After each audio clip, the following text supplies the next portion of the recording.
আসসালামু আলাইকুম। ওয়ালাইকুম আসসালাম।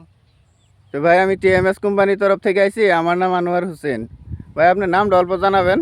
আমার নাম মফিদুল ইসলাম। মফিজুল ইসলাম। আপনাদের গ্রামের নাম কি? কোয়ারি পুকুরি, কোয়ারি পুকুরি। আর ডিস্ট্রিক্ট কি পড়ে? দরং। দরং। আচ্ছা ভাই, আজকে আমরা এই যে ধান ক্ষেতটা তো উপস্থিত আছে, এটা আপনি কি ধান লাগাইছিলেন? ব্রহ্মপুত্র ওয়ান। ব্রহ্মপুত্র ওয়ান, মানে টিএমএস হ্যাঁ, কোম্পানির ব্রহ্মপুত্র ওয়ান। হ্যাঁ, এই ধানটা তো ভাই আপনার ডেমো দেওয়া হয়েছিল না? হ্যাঁ। তো ভাই হয়তো বা আমি যে টাইমে আপনার ধানটা ডেমো দিছিলাম ওই টাইমে আপনি ভাবছিলেন যে নতুন ধান কিরকম না কিরকম হয়, তো এখন ক্ষেত দেখে কিরকম মনে হয়, কিরকম হয়েছে ধানটা? এখন তো ক্ষেত দেখে মনটা অনেক ভালো লাগে যে ধানটা বহুত সুন্দর হয়েছে। বহুত সুন্দর হয়েছে না? ভালো হয়েছে যে ক্ষেত দেখতেই আছেন। হ্যাঁ।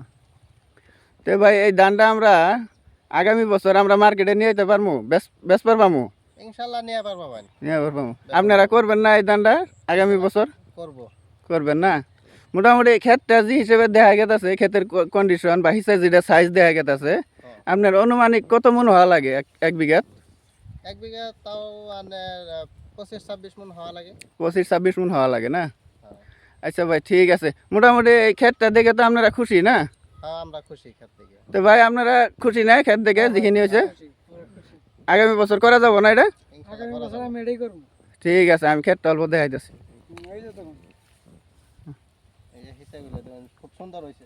আচ্ছা ঠিক আছে।